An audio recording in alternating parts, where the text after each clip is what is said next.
আমি একটা প্রশ্ন করতে চাই।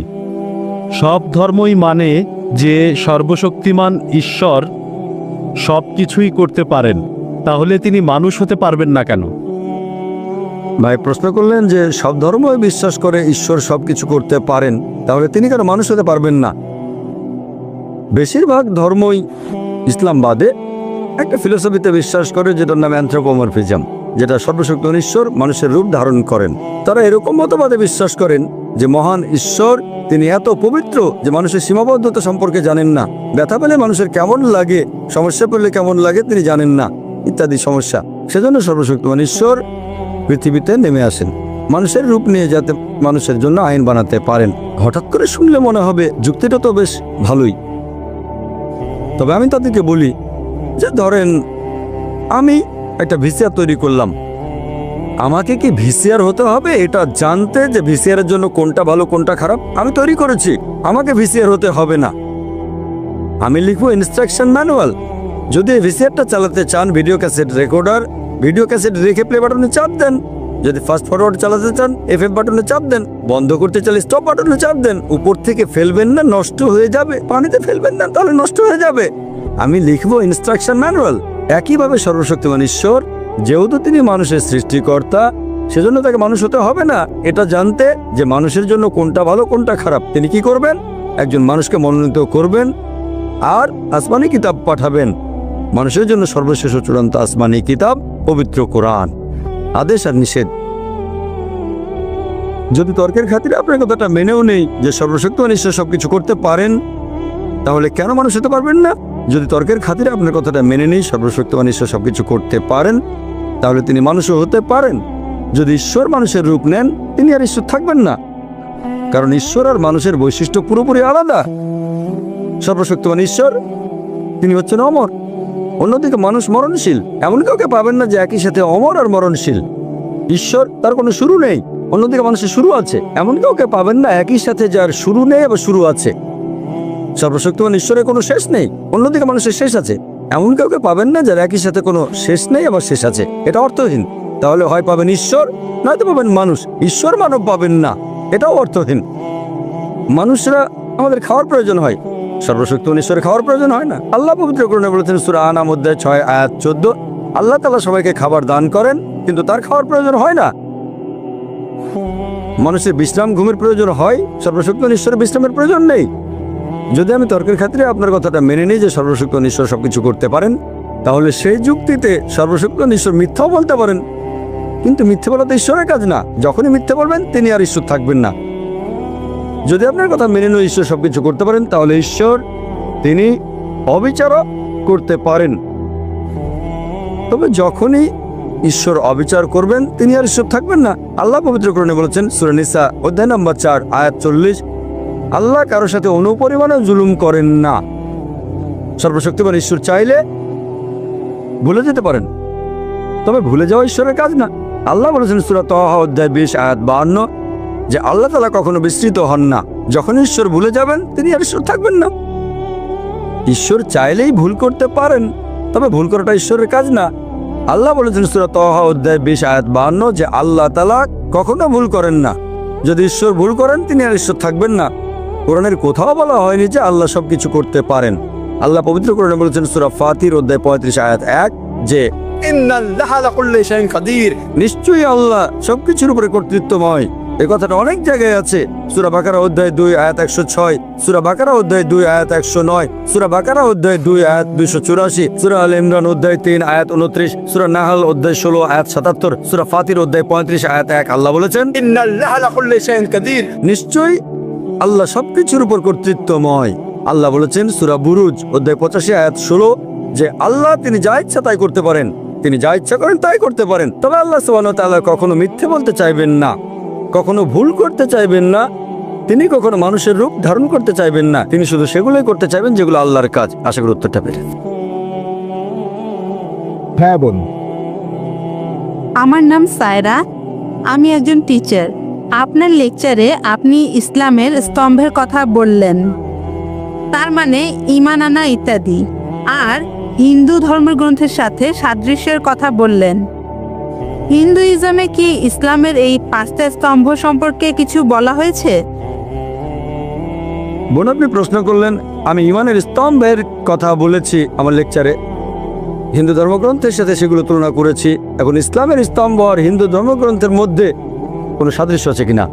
হ্যাঁ বোন, সময় কম বলে সাদৃশ্যের কথাগুলো সব বলতে পারিনি, এটা নিয়ে সারাদিন কথা বলা যায়। ইসলাম ধর্মের স্তম্ভগুলোর ব্যাপারে যদি বলতে হয়, এটা আছে সহিহ বুখারীতে খণ্ড নম্বর 1, বুক অফ ইমান, হাদিস নম্বর 8। আমাদের নবীজি মুহাম্মদ সাল্লাল্লাহু আলাইহি ওয়াসাল্লাম বলেছেন, ইসলামের ভিত্তি হচ্ছে 5টা মূলনীতি, 5টা স্তম্ভ। প্রথমটা হচ্ছে কালেমা, লা ইলাহা ইল্লাল্লাহ মুহাম্মাদুর রাসূলুল্লাহ, আল্লাহ ব্যতীত কোনো উপাস্য নেই আর মুহাম্মদ সাল্লাল্লাহু আলাইহি ওয়াসাল্লাম আল্লাহর প্রেরিত রাসূল। দ্বিতীয় হচ্ছে নামাজ আদায় করা। তৃতীয় হচ্ছে যাকাত দেওয়া। চতুর্থ হচ্ছে সাওম, রমজান মাসে রোজা রাখা। আর পঞ্চম, জীবনে অন্তত একবার হজ পালনের জন্য মক্কা যাওয়া। এই হলো ইসলামের 5টা স্তম্ভ। প্রথমটা হচ্ছে এক আল্লাহ এবং তার রাসূল মুহাম্মদ সাল্লাল্লাহু আলাইহি ওয়াসাল্লামকে বিশ্বাস করা, এ সম্পর্কে আগেই বলেছি।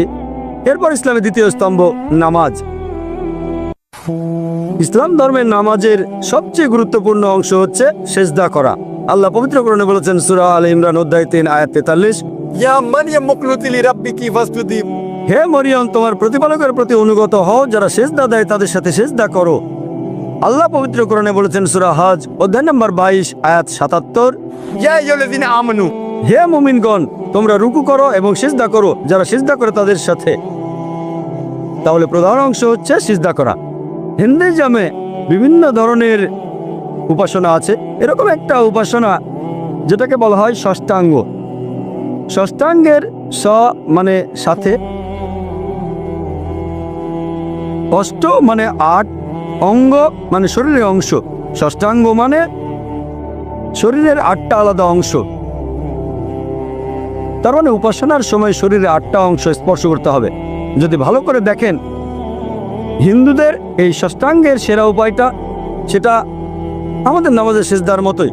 শরীরের 8টা অংশ স্পর্শ করি, প্রথমে কপাল, তারপর নাক, তারপর 2 হাত, 2 হাঁটু আর 2টো পা।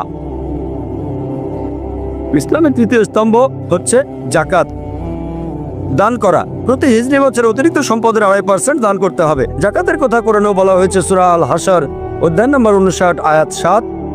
যাকাতের বিধান দেওয়া হয়েছে যাতে করে সম্পদ শুধু বিত্তশালীদের মধ্যে আবর্তন না করে। একই রকম কথা বলা হয়েছে ঋগ্বেদে গ্রন্থ নাম্বার 10 অনুচ্ছেদ 117 পরিচ্ছেদ 5, যে গরিব লোকদের দান করো। তুমি এটা জানো না, আজকে তুমি হয়তো বড় লোক, আগামীকালই গরিব হয়ে যেতে পারো। আর ধন সম্পদ ঘুরতে থাকে রথের চাকার মতো। ইসলাম একই কথা বলছে। 4 নম্বর স্তম্ভ সাওম, তার মানে পুরো রমজান মাসে রোজা পালন করা, পানাহার করা থেকে বিরত থাকা সূর্যোদয় থেকে সূর্যাস্ত পর্যন্ত। হিন্দু ধর্মে অনেক ধরনের রোজা পালন আছে। এরকম একটা রোজার কথা বলা হয়েছে মনুস্মৃতিতে 6 নম্বর অধ্যায় অনুচ্ছেদ 24, সেটা 1 মাস রোজা রাখা। রোজার কথা আবারও বলা হয়েছে মনুস্মৃতিতে অধ্যায় নম্বর 4 অনুচ্ছেদ 222, এছাড়াও মনুস্মৃতি অধ্যায় 11 অনুচ্ছেদ নম্বর 204। পঞ্চম স্তম্ভ হচ্ছে হজ। যে প্রাপ্তবয়স্ক মুসলিমের হজ করার সামর্থ্য আছে সে অন্তত একবার হজ করবে, তার মানে হজ পালন করার জন্য সে অন্তত একবার মক্কা শহরে যাবে। হিন্দুজমে অনেক ধরনের তীর্থযাত্রা আছে। একটা টাইপের কথা বলা হয়েছে ঋগ্বেদে গ্রন্থ নম্বর 3 অনুচ্ছেদ 29 পরিচ্ছেদ 4। একটা জায়গার নাম ইলাইসপাদ, একটা তীর্থ উপাসনার জায়গা যার নাম ইলাইসপাদ। ইলা মানে আল্লাহ, স্পাদ মানে জায়গা, তাহলে ইলাইসপাদ মানে আল্লাহর জায়গা। আর বলা হয়েছে এই জায়গাটা পৃথিবীর একেবারে কেন্দ্রে। আমরা জানি মক্কা রয়েছে পৃথিবীর একেবারে কেন্দ্রে। তাহলে বেদ বলছে যে তীর্থযাত্রার একটা স্থান হলো আল্লাহর জায়গা। আমরা বলি বাইতুল্লাহ, যেটা রয়েছে পৃথিবীর কেন্দ্রে। এরপর আরো দেখবেন ঋগ্বেদে গ্রন্থ নম্বর 3 অনুচ্ছেদ 29 পরিচ্ছেদ 11 নরসংসার কথা বলা হয়েছে, মানে নবীজি মুহাম্মদ সাল্লাল্লাহু আলাইহি সাল্লাম। এই তীর্থযাত্রার জায়গাটা মক্কা ছাড়া আর কিছুই না। আর আপনারা যদি সংস্কৃত ডিকশনারি পড়েন, সেখানে বলা হয়েছে ইলাসপাদ মানে ঈশ্বরের জায়গা, একটা তীর্থস্থান। মক্কার কথা আরো উল্লেখ করা হয়েছে ঋগ্বেদে গ্রন্থ নম্বর 1 অনুচ্ছেদ 128 পরিচ্ছেদ 1। এই হলো সংক্ষেপে হিন্দুইজম আর ইসলামের স্তম্ভগুলোর মধ্যে সাদৃশ্য। এবারের প্রশ্ন বাম দিকের মাইক থেকে। আসসালামু আলাইকুম, আমার নাম আতিফ সুমার, আমি ছাত্র। আমার প্রশ্ন হলো, মূর্তি পূজা করার সময় হিন্দু বিশেষজ্ঞরা বলেন তারা সর্বশক্তিমান ঈশ্বরের উপাসনা করছেন, তবে এই মূর্তি হলো মনোযোগের জন্য। ইসলাম ধর্ম অনুযায়ী এটার কি অনুমতি আছে? ভাই, আপনি প্রশ্ন করলেন, হিন্দু বিশেষজ্ঞরা এটা মানেন যে মূর্তি পূজা করা ভুল, তবে ঈশ্বরের কাছে প্রার্থনা করার সময় মূর্তি রাখা হয় মনোযোগ দেওয়ার জন্য। তারা মানেন ঈশ্বরের প্রতি মূর্তি নেই, তবে মূর্তি হলো মনোযোগের জন্য। এটা সঠিক কিনা? এইসব হিন্দু বিশেষজ্ঞরা হিন্দু ধর্মগ্রন্থ পড়েছেন, আর এই বিশেষজ্ঞরা মানেন সর্বশক্ত ঈশ্বরের কোনো প্রতিমূর্তি নেই। তারা যেটা বলেন, যেসব মানুষ সচেতনতার নিচু স্তরে রয়েছে তাদের মনোযোগের জন্য মূর্তির প্রয়োজন হয়। যখন সচেতনতার উচ্চ স্তরে চলে যাবেন তখন মূর্তির প্রয়োজন হয় না। আমি এই পণ্ডিত আর বিশেষজ্ঞদের বলবো যে যেসব মানুষ সচেতনতার উচ্চ স্তরে তাদের মনোযোগের জন্য মূর্তি লাগে না। আমরা মুসলিমরা অলরেডি সেই উঁচু স্তরে পৌঁছে গেছি, আমাদের মনোযোগের জন্য মূর্তির প্রয়োজন হয় না। এছাড়া এক পণ্ডিত আমাকে বলেছিলেন, আমাদের শিশুদের সাথে কথা বলার সময় তাদেরকে সহজভাবে বোঝাতে হয়। যদি আপনার ছেলে জিজ্ঞেস করে বিদ্যুৎ কেন চমকায়, আপনি বলবেন যে ঠাকুরমা ওখানে চাক্কি পিষছে, বিদ্যুৎ চমকাচ্ছে কারণ ঠাকুরমা চাক্কি পিষছে, স্বর্গে বসে ঠাকুরমা ময়দা গুঁড়ো করছে। আমি বললাম, ইসলাম অনুযায়ী আমরা মিথ্যে বলতে পারি না, ঠাট্টা করেও না। যদি আমার ছেলেকে বলি বিদ্যুৎ চমকাচ্ছে কারণ ঠাকুরমা চাক্কি পিষছে, যখন সে স্কুলে যাবে তখন জানতে পারবে যে বিদ্যুৎ চমকানোর কারণ হচ্ছে গরম বাতাসের আয়তন বেড়ে যাওয়া। তখন সে এরকম ভাববে আমার বাবা মিথ্যেবাদী। আমাদের বুঝতে হবে যে আমরা সত্যি কথা বলবো। পণ্ডিত আর বিশেষজ্ঞরা বলেন যে নিচু স্তরে মনোযোগের জন্য মূর্তির প্রয়োজন, উঁচু স্তরে গেলে মূর্তির প্রয়োজন হয় না। যেমন আমরা ক্লাস 2তে যখন পড়ি তাহলে দরকার হয়, উঁচু স্তরে গেলে দরকার হয় না। আমি তাদের বলি, ধরেন আমি একজনকে অঙ্ক পড়াচ্ছি, ক্লাস 2তে যখন আমরা অঙ্ক পড়াই তখন বলি 2 + 2 = 4। এখন 2 + 2 = এটা ক্লাস 10-এ উঠলেও সেটা 4, গ্র্যাজুয়েশনেও 4, পিএইচডি করলেও সেটা 4ই থাকবে। কোনো সাবজেক্টের মূল শিক্ষাটা একই রকম থাকে। 2 + 2 = 4 হোক সেটা ক্লাস 2তে, ক্লাস 10-এ, গ্র্যাজুয়েশন অথবা পিএইচডিতে। ব্যাপারটা একেবারে পরিষ্কার। পবিত্র বেদে হিন্দুদের ধর্মগ্রন্থে বলা হয়েছে যে ঈশ্বরের কোনো প্রতিমূর্তি নেই, এটাই মূল শিক্ষা। মূল জিনিসটাকে বদলাতে পারবেন না। কেউ যদি আমাকে বলে যে ক্লাস 2তে 2 + 2 = 5, আপনি ছেলেকে বলবেন না চিন্তা করো না, ক্লাস 10-এ উঠলে তোমাকে বলবো 2 + 2 = 4, আমি এখনই শুধরে দেব। তাই এটা সব হিন্দু বিশেষজ্ঞদের দায়িত্ব যে সাধারণ হিন্দুদের বলবেন হিন্দু ধর্মগ্রন্থ অনুযায়ী সর্বশক্ত ঈশ্বরের কোনো প্রতিমূর্তি নেই, এটাই মূল শিক্ষা। তাহলে একেবারে প্রাথমিক স্তরে বিশেষজ্ঞদের জানানো উচিত যে মূর্তি পূজা করা ভুল। আশা করি উত্তরটা পেয়েছেন। চতুর্থ প্রশ্নটা করা হচ্ছে চিরকুট থেকে, করেছেন ভাই রোহিত শাহ। তিনি বলেছেন, ইসলাম যদি শান্তির ধর্ম হয়ে থাকে তাহলে এখানে জিহাদের কথা বলা হচ্ছে কেন? অর্থাৎ যুদ্ধ আর খুনোখুনির কথা। আসলে হিন্দুইজম হলো শান্তির ধর্ম। ভাই, খুবই গুরুত্বপূর্ণ একটা প্রশ্ন করেছেন যে ইসলাম শান্তির ধর্ম হলে জিহাদের কথা বলছে কেন, যুদ্ধ করে কাফিরদের হত্যা করা।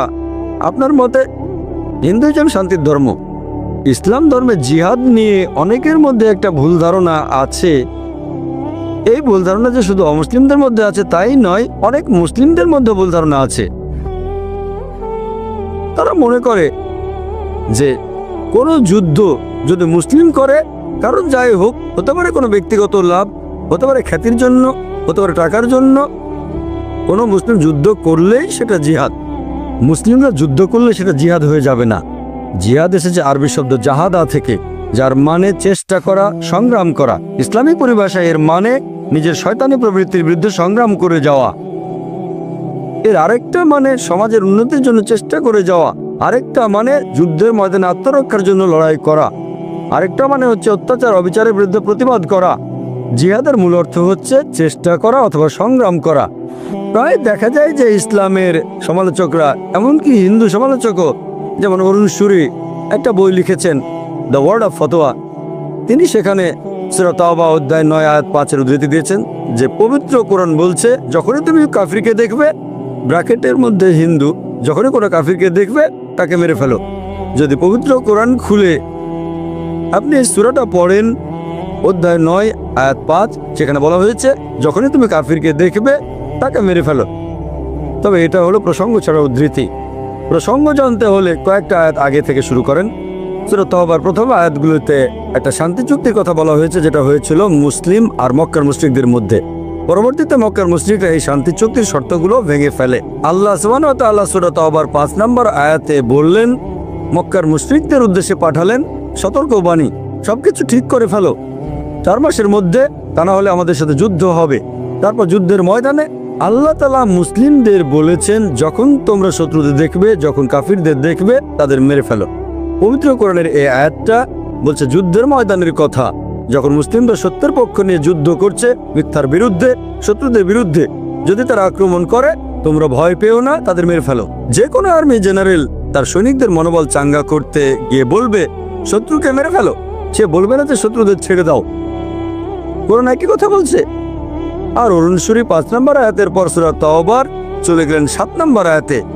যে কোনো বুদ্ধিমান মানুষ বুঝবে 6 নম্বর আয়াতে উত্তরটা আছে এই অভিযোগের বিরুদ্ধে।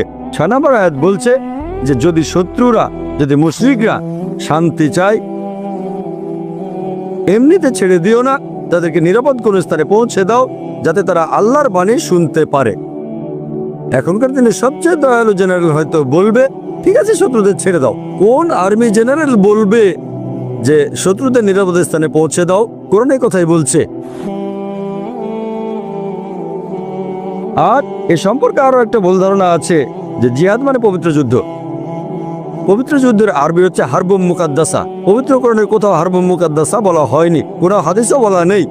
জিহাদ শব্দটার অনুবাদ পবিত্র যুদ্ধ নয়। এই পবিত্র যুদ্ধ শব্দটা প্রথম ব্যবহার করা হয় ক্রুসেডারদের সম্পর্কে। এই খ্রিস্টান ক্রুসেডাররা অনেক দেশ দখল করেছে, অনেক মানুষকে হত্যা করেছে খ্রিস্টান ধর্মের নাম নিয়ে। এখন তারাই পবিত্র যুদ্ধ শব্দটা মুসলিমদের ক্ষেত্রে ব্যবহার করে, যেটা ঠিক না। দুর্ভাগ্যজনকভাবে অনেক তথাকথিত মুসলিম বিশেষজ্ঞ আছেন, তারাও জিহাদের অনুবাদ করেন পবিত্র যুদ্ধ, যেটা সম্পূর্ণ ভুল। আসুন দেখি হিন্দু ধর্মগ্রন্থগুলো জিহাদ সম্পর্কে কি বলছে। এটা উল্লেখ করা হয়েছে ভগবদ গীতায় অধ্যায় 2 অনুচ্ছেদ 50।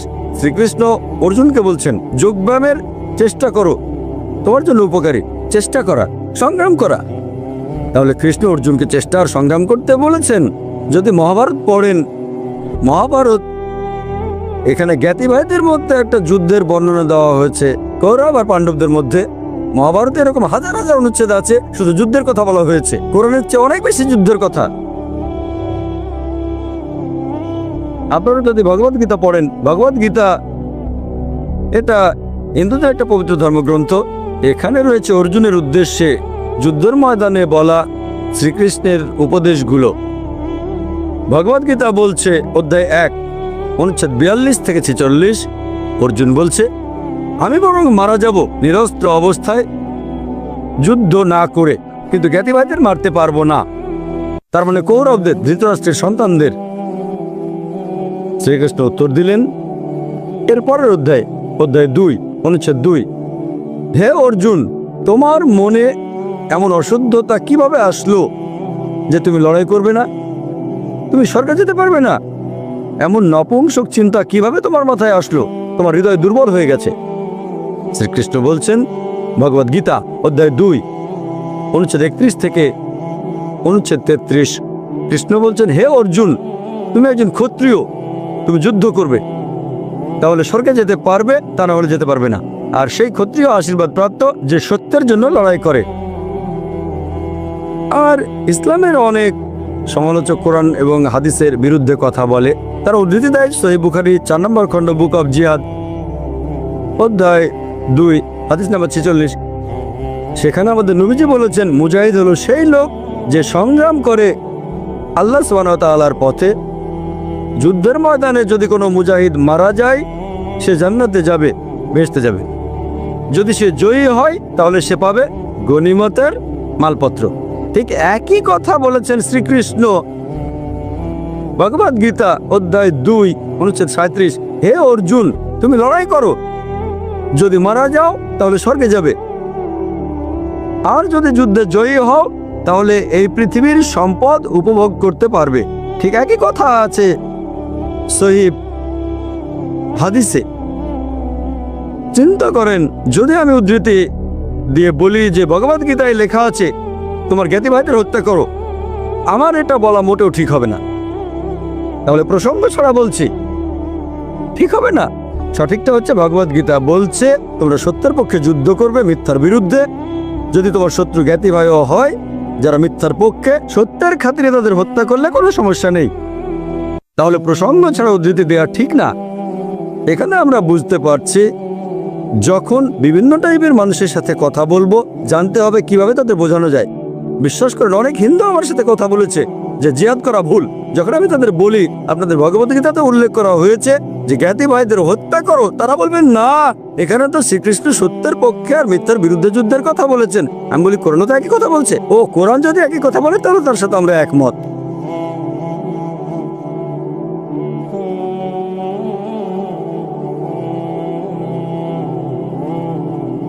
হ্যাঁ ভাই।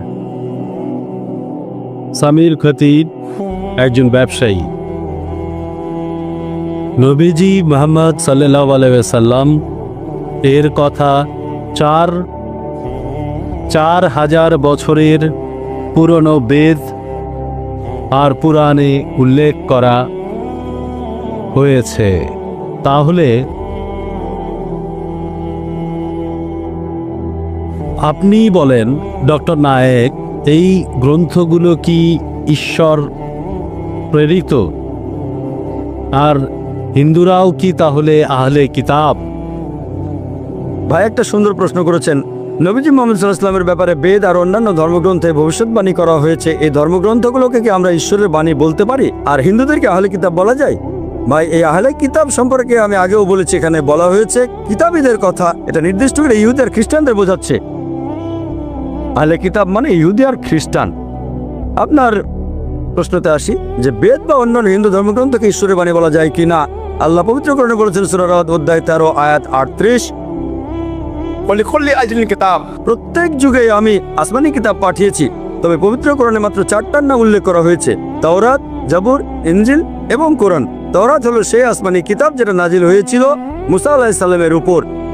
জাবুর হলো সেই আসমানি কিতাব যেটা নাজিল হয়েছিল দাউদ আলাইহিস সালামের উপর। ইনজিল হলো সেই আসমানি কিতাব যেটা নাজিল হয়েছিল ঈসা আলাইহিস সালামের উপর। আর কোরআন হলো শেষ ও চূড়ান্ত আসমানি কিতাব যেটা নাজিল হয়েছিল মুহাম্মদ সাল্লাল্লাহু আলাইহি সাল্লামের উপর। এখন যে আসমানি কিতাবগুলো নাজিল হয়েছিল সেগুলো ছিল একটা নির্দিষ্ট সময় আর সম্প্রদায়ের জন্য। কোরআনের আগের ওইগুলো ছিল নির্দিষ্ট সময় আর সম্প্রদায়ের জন্য। কোরআন নাজিল হয়েছে পুরো মানব জাতির জন্য। আপনার প্রশ্নটা যে বেদ আর অন্যান্য হিন্দু ধর্মগ্রন্থকে আল্লাহর বাণী বলা যায় কিনা, যেহেতু বেদের কথা কোরআনে কোনো রকম উল্লেখ করা হয়নি, আমরা একেবারে নিশ্চিত হয়ে বলতে পারি না যে এগুলো আল্লাহর বাণী। আমরা যেটা বলতে পারি, হতে পারে এগুলো আল্লাহর বাণী। যদি আমাকে বলেন আল্লাহ তো অনেক নবী রাসূল পাঠিয়েছেন, এখন আমরা কি রাম অথবা লক্ষণকে বলতে পারি রাসূল? আল্লাহ বলেছেন তিনি পৃথিবীতে অনেক আসমানি কিতাব পাঠিয়েছেন, অনেক নবী রাসূল পাঠিয়েছেন। যেহেতু কোরআনে বলা হয়নি যে বেদ আল্লাহর বাণী, আমরা বলতে পারি হয়তো এটা আল্লাহর বাণী, নিশ্চিত হয়ে বলতে পারি না। একইভাবে এটাও বলতে পারি না যে রামকৃষ্ণ হলেন আল্লাহ তাআলার রাসূল। বলতে পারি যে হতে পারেন, যেহেতু কোরআনে এটা উল্লেখ করা হয়নি তাই নিশ্চিতভাবে বলতে পারি না, তবে হতে পারেন। তারপরও যদি রাম আল্লাহ তাআলার রাসূল হয়েও থাকেন, যদি কৃষ্ণ আল্লাহর রাসূল হয়েও থাকেন, যদি বেদ আল্লাহর বাণী হয়েও থাকে, এটা ছিল একটা নির্দিষ্ট সময় ও সম্প্রদায়ের জন্য। বর্তমানে আপনি পৃথিবীর যে অংশেই থাকেন, আপনার মানা উচিত সর্বশেষ চূড়ান্ত আসমানি কিতাব অর্থাৎ পবিত্র কোরআন আর সর্বশেষ চূড়ান্ত নবী মুহাম্মদ সাল্লাল্লাহু আলাইহি সাল্লামকে। হিন্দু ধর্মগ্রন্থে তাকে বলা হয়েছে অন্তিম অবতার। এবারে চিরকুটা প্রশ্ন করেছেন ভাই অমর সিনহা। তিনি বলেছেন আপনি ইন্টারফেইথ ডায়ালগ চালু করেছেন, আপনি কি তাদের সাথে একমত যারা বলে যে পৃথিবীর সব ধর্মই এক? ভাই, আপনি প্রশ্ন করলেন যে আমি ইন্টারফেথ ডায়ালগ চালু করেছি, আমি কি তাদের সাথে একমত যারা বলে যে সব ধর্ম আসলে এক? পৃথিবী জুড়ে অনেক জায়গায় ইন্টারফেথ ডায়ালগ অনুষ্ঠিত হয়ে থাকে, এমনকি বোম্বেতেও। সেখানে আমরা দেখি বিভিন্ন ধর্ম থেকে বেশ কিছু ধর্মীয় ব্যক্তিত্ব স্টেজে উঠে বলেন যে সব ধর্মই আসলে এক। একজন হিন্দু লোক আসবে, হিন্দু ধর্মীয় ব্যক্তিত্ব, যে সব ধর্মই এক। একজন মুসলিম এসে বলবে যে সব ধর্মই এক। তারপর খ্রিস্টান এসে বলবে সব ধর্মই এক। আমি তাদেরকে একটা সহজ প্রশ্ন করতে চাই, যদি মেনে নেন যে সব ধর্মই এক, তাহলে একজন খ্রিস্টান ধর্মযাজক কি খ্রিস্টান ধর্ম ত্যাগ করে ইসলাম গ্রহণ করবেন? একজন মুসলিম লোক ইসলাম ত্যাগ করে কি হিন্দু ধর্ম গ্রহণ করবে? একজন হিন্দু পুরোহিত কি হিন্দুইজম বাদ দিয়ে খ্রিস্টান হয়ে যাবে? সবাই বলবেন না। এই মানুষগুলো নিজেদেরকে সেকুলার হিসেবে পরিচয় করিয়ে দিতে চায়, এভাবে একে অন্যের পিঠ চুলকে দেয়। ব্যাপারটা তো একজন ছাত্র টিচারকে প্রশ্ন করছে, 2+2 = কত হবে স্যার? 2+2 = কি 3 হবে, নাকি 4 হবে, নাকি হবে 5? তিনজন টিচার স্টেজে এসে বলল যে সবগুলো অত্যন্ত সঠিক, 2+2 = 3 হবে, 2+2 = 4 হবে, আবার 2+2 = 5 হবে। এটা ফালতু কথা ছাড়া আর কিছুই নয়। আমি ইসলাম এবং কম্পারেটিভ রিলিজিয়নের একজন ছাত্র, বিভিন্ন ধর্মগ্রন্থ পড়েছি, বিভিন্ন ধর্মের রীতিনীতি সম্পর্কে জানি, এগুলো একরকম না। আমি সাম্প্রদায়িক সৌহার্দ্যে বিশ্বাস করি, ইন্টারফেথ ডায়ালগে বিশ্বাস করি। আমি বলবো, যদি আপনারা এরকম বলেন যে মনে করেন পৃথিবীতে যতগুলো ধর্ম আছে, যতগুলো ধর্মগ্রন্থ আছে, অন্তত পক্ষে একটা ধর্মগ্রন্থ পুরোপুরি 100% আল্লাহ তাআলার বাণী, এই অনুমানটাতে কোনো ধর্মীয় ব্যক্তিত্ব আপত্তি জানাবেন না। আমি এটা মানতে আপত্তি করব না। অন্ততপক্ষে একটা ধর্মগ্রন্থ আল্লাহ তাআলার বাণী। খ্রিস্টানরা বলবে ঠিক আছে, অন্ততপক্ষে একটা মানে বাইবেল ঈশ্বরের বাণী। হিন্দুরা বলবে সমস্যা নেই, অন্তত বেদ ঈশ্বরের বাণী। মুসলিমরা বলবে সমস্যা নেই, অন্তত কোরআন আল্লাহ তাআলার বাণী। আমি কি করব? এইসব নির্দেশগুলো জোগাড় করব খ্রিস্টানদের বাইবেল থেকে, হিন্দু ধর্মগ্রন্থ বেদ থেকে, আর মুসলিমদের কোরআন থেকে। তারপরে যে সাদৃশ্যগুলো দেখেন, ধরেন 50টা বিষয় কমন। এখন বিভিন্ন ধর্মগ্রন্থ থেকে আমরা যদি 50টা কমন জিনিস সবার সামনে তুলে ধরি, তাহলে সবাই মেনে নেবে যে বিভিন্ন ধর্মের অন্তত পক্ষে এই কথাগুলো নিশ্চিতভাবে মহান ঈশ্বরের বাণী। কেউ এগুলো প্রয়োগ করতে আপত্তি করবে না, কারণ কথাগুলো সব ধর্মগ্রন্থেই আছে। এই সাম্প্রদায়িক সৌহার্দ্যের মূলে রয়েছে কোরআনের একটা আয়াত, সূরা আল ইমরান অধ্যায় 3 আয়াত 64 বলা হয়েছে, تعالوا إلى كلمة سواء بينكم এসো সেই কথায় যা আমাদের ও তোমাদের মধ্যে এক। হয়তো কিছু পার্থক্য আছে, ধর্মগুলোর মধ্যে বেশ কিছু পার্থক্য আছে। আমি চাইলে হিন্দুইজম আর ইসলামের পার্থক্য নিয়েও বলতে পারি, তবে এই সাদৃশ্যগুলোর ব্যাপারে কেউ আপত্তি জানাতে পারবে না, কমন জিনিসগুলোর ব্যাপারে, কারণ এই কথাগুলো সব ধর্মগ্রন্থেই বলা হয়েছে। হতে পারে কিছু মানুষ ধর্মগুলো সম্পর্কে জানে না, তারা অপমানিত বোধ করতে পারেন। যেমন ধরেন আপনি বললেন সবগুলো ধর্মগ্রন্থই হোক, বাইবেল হোক, বেদ অথবা কোরআন, সবাই বলছে মূর্তি পূজা করা উচিত না। যেহেতু বেদ সম্পর্কে জানেন না, তাই অপমানিত বোধ করতে পারেন। তারপরও সে আমার বিরুদ্ধে যাবে না, কারণ যদি আমার বিরুদ্ধে যায় তাহলে বেদের বিরুদ্ধেও যাবে, যেটাকে বলে তার ঈশ্বরের বাণী। তাহলে ইন্টারফেথ ডায়ালগ আর সাম্প্রদায়িক সৌহার্দ্যের সেরা উপায় হচ্ছে এসো সেই কথায় যা আমাদের ও তোমাদের মধ্যে এক। আশা করি উত্তরটা পেয়েছেন। হ্যাঁ ভাই, আমার নাম মুবিন সোলকার, পেশায় একজন আইনজীবী। প্রথমেই বলি, হিন্দু ধর্মগ্রন্থের ওপর আপনার দখল দেখে আমি মুগ্ধ হয়েছি, আসলেই অসাধারণ। আপনি আপনার লেকচারে হিন্দুইজম আর ইসলামের অনেক সাদৃশ্যের কথা বলেছেন। তাহলে কি ইসলাম অনুযায়ী একজন মানুষ হিন্দু হতে পারেন?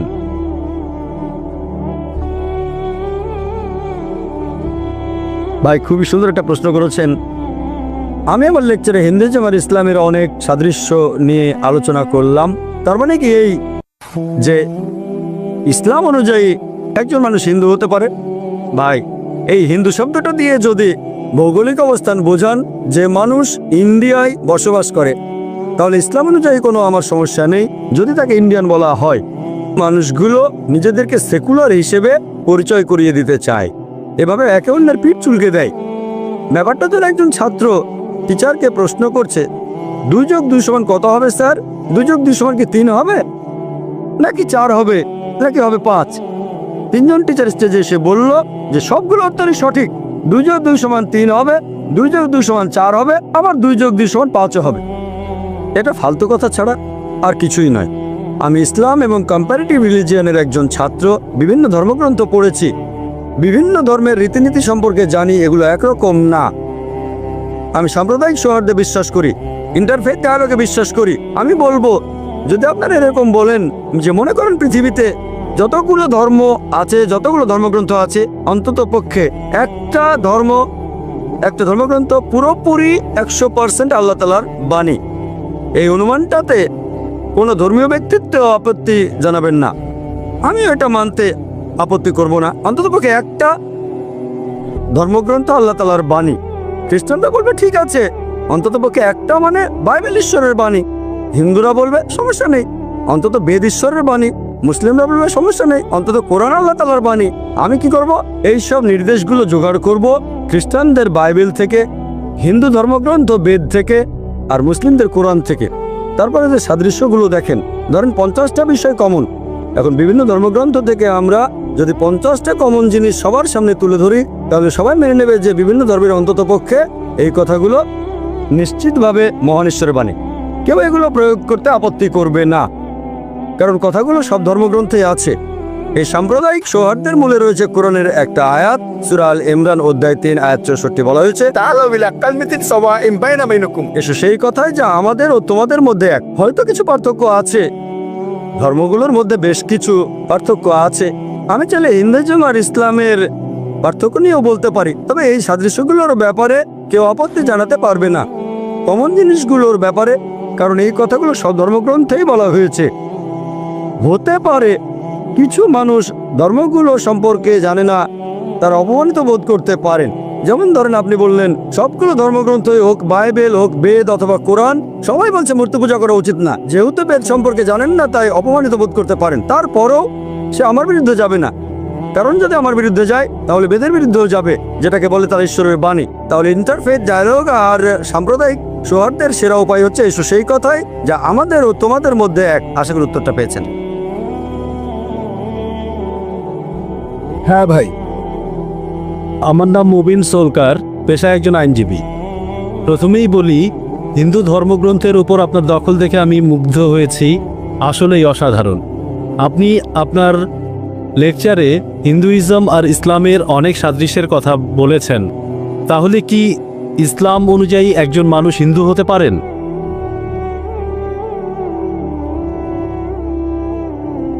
ভাই, খুবই সুন্দর একটা প্রশ্ন করেছেন। আমি আমার লেকচারে হিন্দুইজম আর ইসলামের অনেক সাদৃশ্য নিয়ে আলোচনা করলাম। তার মানে কি এই যে ইসলাম অনুযায়ী একজন মানুষ হিন্দু হতে পারে?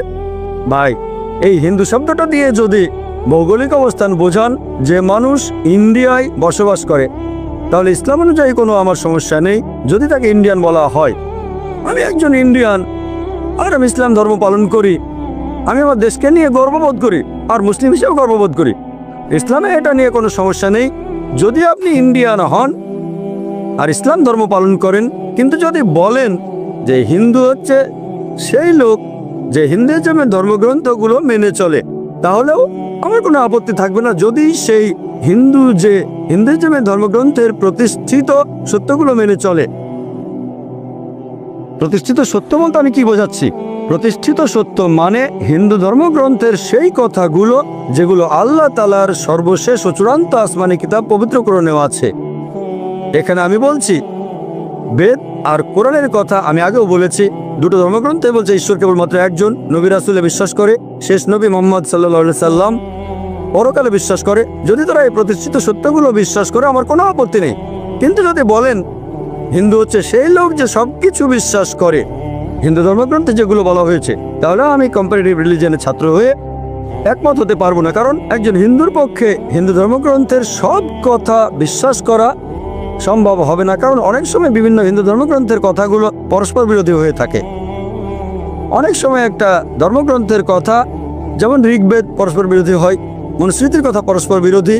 যেমন ধরেন এক জায়গায় বলা হয়েছে শূকরের মাংস খাওয়া উচিত না, আরেক জায়গায় বলা হয়েছে শূকরের মাংস খাওয়া যাবে। কারো পক্ষে একই সাথে পরস্পর বিরোধী কথা মানা সম্ভব হবে না। আমাদের বুঝতে হবে যে হিন্দু ধর্মগ্রন্থেও কিছু কথা বলা হয়েছে যেগুলো অনৈতিক। সংস্কারকরাই বলে গেছেন, তারা বলেন যে বর্ণপ্রথা, যেটার বিরুদ্ধে রাজা রামমোহন রায় আর জাস্টিস রানারে বলেছেন। তারা সতীদাহ প্রথার বিরুদ্ধেও কথা বলেছেন, যেখানে মৃত স্বামীর জ্বলন্ত চিতায় জীবিত স্ত্রীকে পুড়িয়ে মারা হতো। এই জিনিসগুলো মেনে চলা সম্ভব না। এই কারণে আমি বলেছি যদি একজন হিন্দু ধর্মগ্রন্থের প্রতিষ্ঠিত সত্যগুলো মানে, আর এটা মানে একজন অন্তিম ঋষি ছিলেন। যখন গৌতম বুদ্ধ হিন্দুইজমকে বিশুদ্ধ করতে চাইলেন কুসংস্কার বাদ দিয়ে, অনেকে তার বিরুদ্ধে চলে গিয়েছিল। এই লোক কিভাবে বেদে সংস্কার করবে? পরে হিন্দুরা মেনে নিয়েছিল বুদ্ধ 24 জন অবতারের মধ্যে 23তম। তারা আরো মানে বুদ্ধ হলেন বিষ্ণুর 9ম অবতার। একইভাবে হিন্দু ধর্মগ্রন্থে দেখবেন বলা হয়েছে যে মোহাম্মদ সাল্লাল্লাহু সাল্লাম হলেন 24তম অবতার, তিনি বিষ্ণুর 10ম অবতার, তিনি হলেন অন্তিম ঋষি। তাহলে হিন্দুরা যদি প্রতিষ্ঠিত সত্যকে বিশ্বাস করে, যদি মোহাম্মদ সাল্লাল্লাহু আলাইহি ওয়াসাল্লামকে আল্লাহ রাসূল হিসেবে বিশ্বাস করে, এক ঈশ্বরে বিশ্বাস করে, পরকালে বিশ্বাস করে, তাহলে হিন্দু হওয়ার কোনো সমস্যা নেই। আপনি আপনার লেকচারে রাজা রামমোহন রায়ের প্রশংসা করলেন। আপনি কি জানেন তিনি পর্দা প্রথার বিরুদ্ধে ছিলেন? তিনি বলেছেন ইসলাম কেন মহিলাদের পর্দার পেছনে রেখে অবমাননা করে? হিন্দু মহিলাদের কি সালোয়ার কামিজে যথেষ্ট ভদ্র দেখায় না? বোন, আপনি খুব সুন্দর প্রশ্ন করেছেন যে আমি আমার লেকচারের মধ্যে রাজা রামমোহন রায়ের অনেক প্রশংসা করেছি। হিন্দুইজমে উনি যেসব সংস্কার করেছিলেন, তবে তিনি হিজাবের বিরুদ্ধেও কথা বলেছিলেন, যেটা ইসলাম ধর্মে আছে। আমি এ ব্যাপারে জানি কি না। আর ইসলাম কেন মহিলাদের পর্দার আড়ালে রেখে তাদের অসম্মান দেখায়? আর হিন্দু কোনো মহিলা পর্দা না করে সালোয়ার কামিজ পরলে সে কি মার্জিত হবে কিনা? মোট আপনাকে বুঝতে হবে, যদি আমি কোনো লোকের একটা বিষয়ে প্রশংসা করি, তার মানে এই না যে আমি তার সব কথা মেনে নিলাম। যেমন ধরেন 4 বছর আগে ইন্ডিয়ার স্বরাষ্ট্রমন্ত্রী মিস্টার এল.কে আদভানি আইনের ব্যাপারে সুপারিশ করেছিলেন ধর্ষণকারীর হওয়া উচিত মৃত্যুদণ্ড। তখন আমি প্রশংসা করেছি যে উনি ইসলামী মতবাদের সাথে একমত হয়েছেন যে ধর্ষণকারীর মৃত্যুদণ্ড হওয়া উচিত। তবে যখন আমি এল.কে আদভানির প্রশংসা করছি, তার মানে এই না যে তার সব কথাই মেনে নিচ্ছি।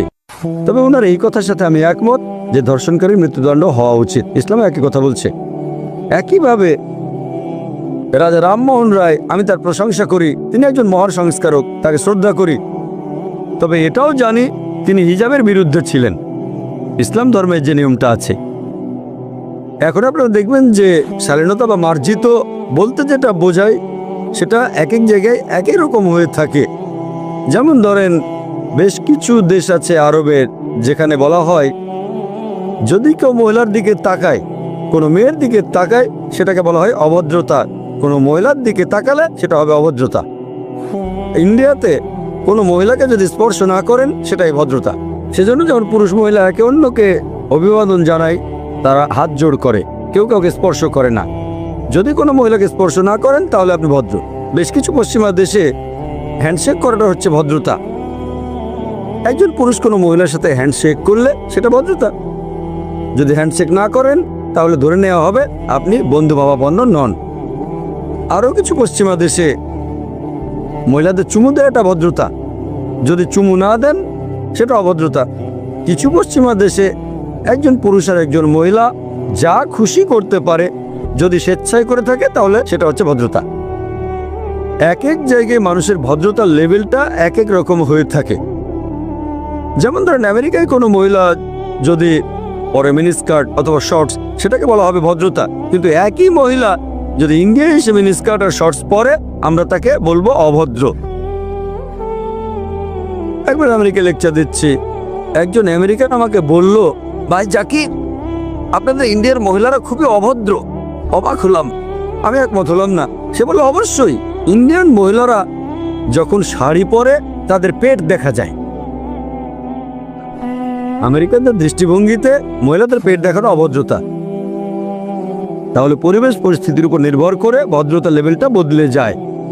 আসুন এবার আমরা দেখি সর্বশক্তিমান ঈশ্বর আল্লাহ সুবহানাহু ওয়া তাআলা এই ভদ্রতা সম্পর্কে কি বলেছেন। আল্লাহ পবিত্র কোরআনে বলেছেন সূরা নূর অধ্যায় নম্বর 24 আয়াত 30, মুমিন পুরুষদের বলো দৃষ্টি সংযত রাখতে, লজ্জাস্থানের হেফাজত করতে। আল্লাহ প্রথমে পুরুষদের শালীনতার কথা বলেছেন, তারপর মহিলাদের। একজন পুরুষ কোনো মহিলার দিকে তাকালে যদি মনে কোনো বাজে চিন্তা আসে, সে দৃষ্টি নিচু করবে। একবার একজন মুসলিম অনেকক্ষণ একটা মেয়ের দিকে তাকিয়েছিল। আমি বললাম, ভাই তুমি কি করছো? কোনো মেয়ের দিকে এভাবে তাকানো হচ্ছে হারাম। সে আমাকে বলল, আমাদের নবীজি বলেছেন প্রথমবার অনুমতি আছে, দ্বিতীয়বার তাকানো যাবে না। আমি অর্ধেক তাকানো এখনো শেষ করতে পারিনি। নবীজি যখন বলেছেন প্রথমবার তাকানো যাবে, দ্বিতীয়বার তাকানো যাবে না, তিনি আসলে বুঝিয়েছেন যদি অনিচ্ছাকৃতভাবে কোনো মেয়ের দিকে তাকান, তারপর ইচ্ছাকৃতভাবে তার সৌন্দর্যটা উপভোগ করবেন না। এমন না যে 10 মিনিট এক দৃষ্টিতে তাকিয়ে বলবেন প্রথম দেখাটা এখনো শেষ করিনি।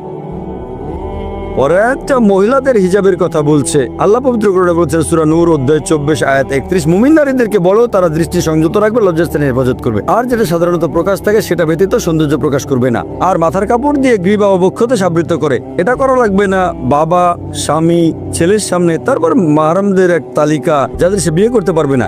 হিজাব পালনের শর্তগুলো কোরআন এবং সহিহ হাদিসে বলা হয়েছে। মোট 6টা শর্ত। প্রথমটা হিজাবের সীমা। পুরুষের হিজাবের সীমা নাভি থেকে হাঁটু নিচ পর্যন্ত। মহিলাদের সারা শরীর ঢাকা থাকবে, শুধু যে অংশটা দেখানো যেতে পারে মুখ আর কবজি পর্যন্ত হাত।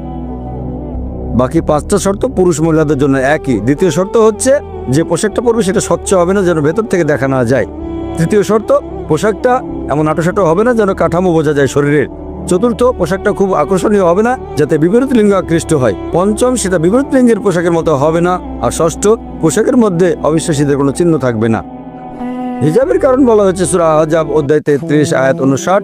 সেখানে আল্লাহ বলেছেন যে হে নবী, তোমার স্ত্রীগণকে বলো, তোমার কন্যাদের ও মুমিন নারীদেরকে বলো, যখন বাড়ির বাইরে যাবে তারা যেন চাদর পরে, এতে করে তাদের চেনা যাবে, ফলে তাদেরকে উত্ত্যক্ত করা হবে না। মনে করেন দুজন যমজ বোন, তারা খুবই সুন্দরী, দুজন একই রকম সুন্দর। ধরেন তারা বোম্বের রাস্তায় হেঁটে বেড়াচ্ছে, মনে করেন পেডার রোডে। যমজ বোনদের একজন পরেছে পশ্চিমা পোশাক, মিনিস্কার্ট আর শর্টস, আর অন্য বোন পরেছে ইসলামিক হিজাব, পুরো শরীর ঢাকা, শুধু মুখমণ্ডল আর হাতের কবজি পর্যন্ত খোলা। মনে করেন তারা পেডার রোডে হেঁটে বেড়াচ্ছে, আর রাস্তায় কোনো একজন মাস্তান একটা বখাটে শিকারের অপেক্ষায় আছে, মেয়েদের উত্ত্যক্ত করবে। আমি আপনাদের প্রশ্ন করি, কোন মেয়েটাকে উত্ত্যক্ত করা হবে? মিনিস্কার্ট আর শর্টস পরা মেয়েটাকে উত্ত্যক্ত করবে, নাকি সেই মেয়েটাকে উত্ত্যক্ত করবে যে ইসলামিক হিজাব পরেছে? উত্ত্যক্ত করবে সেই মেয়েটাকে যে পশ্চিমা পোশাক পরে আছে। আসুন এবার দেখি হিন্দু ধর্মগ্রন্থগুলোতে ভদ্রতা সম্পর্কে কি বলা হয়েছে। ঋগ্বেদে উল্লেখ করা হয়েছে, গ্রন্থ নম্বর 8 অনুচ্ছেদ 33 পরিচ্ছেদ 19, বলা হয়েছে যে ব্রহ্মা যখন তোমাকে মেয়ে বানিয়েছেন, ব্রহ্মা যখন তোমাকে নারী বানিয়েছেন, তোমরা দৃষ্টি নিচু করবে আর চোখ তুলবে না, 2 পা একসাথে রাখবে, তোমরা সেটা প্রকাশ করবে না যেটা পোশাক আর পর্দা গোপন করে রাখে। তাহলে ঋগ্বেদ বলছে মহিলাদের পর্দা করা উচিত, তারা দৃষ্টি নিচু রাখবে আর চোখ তুলবে না। ঋগ্বেদ আরো উল্লেখ করা হয়েছে, গ্রন্থ নম্বর 10 অনুচ্ছেদ 85 পরিচ্ছেদ 30, সেই লোককে কেউ পছন্দ করে না যে তার স্ত্রীর পোশাক দিয়ে নিজের উরু ঢেকে রাখে। তাহলে ঋগ্বেদ বলছে যে বিপরীত লিঙ্গের মানুষের পোশাক পরা এটা নিষিদ্ধ। এছাড়া উল্লেখ করা হয়েছে মহাবীর চরিত্রে অধ্যায় নম্বর 2 পৃষ্ঠা নম্বর 71, যে রাম বলছেন, যখন পরশুরাম আসলেন, রাম তার স্ত্রী সীতাকে বললেন যে উনি আমাদের গুরুজন, তোমার দৃষ্টি নিচু করো আর পর্দা দিয়ে ঢাকো। রাম তার স্ত্রী সীতাকে বলছেন পর্দা দিয়ে ঢাকো আর দৃষ্টি নিচু করে রাখো। যদি ইতিহাসের বই পড়েন, সে বইগুলোতে প্রাচীন আমলের কথা আছে, গুপ্ত সাম্রাজ্যের আমল আর তার পরবর্তী সময়। সে সময়ে মুদ্রায় মহিলাদের ছবি, পর্দা দিয়ে ঢাকা ইন্ডিয়ান মহিলা, ঘণ্টা দেয়া আছে কাঁধ পর্যন্ত, অনেকের হাত পর্যন্ত ঢাকা। অনেক ইন্ডিয়ান মহিলা যদি কখনো গ্রামে যান, মহিলারা পর্দা মানে তারা মাথা ঢেকে রাখে, অনেক মহিলা মুখও ঢেকে রাখে। তাহলে যদি ভালো করে দেখেন, এমনকি হিন্দু ধর্মগ্রন্থ বলছে মহিলাদের পর্দা মানা উচিত, মহিলার দৃষ্টি নিচু করবে। এমনও হতে পারে যে রাজা রামমোহন রায় এই অনুচ্ছেদগুলো পড়েননি। আল্লাহ চাইলে যদি রাজা রামমোহন রায় এই অনুচ্ছেদগুলো পড়তেন, তিনিও বলতেন যে মহিলাদের পর্দা মানা উচিত। 4 বছর আগে আমি স্বরাষ্ট্রমন্ত্রী এলকে আদভানির প্রশংসা করেছিলাম। তিনি বলেছিলেন ধর্ষণকারীর মৃত্যুদণ্ড হওয়া উচিত। হয়তো পরবর্তী স্বরাষ্ট্রমন্ত্রী তিনি বলবেন যে ইন্ডিয়ার মহিলাদের পর্দা মেনে চলা উচিত।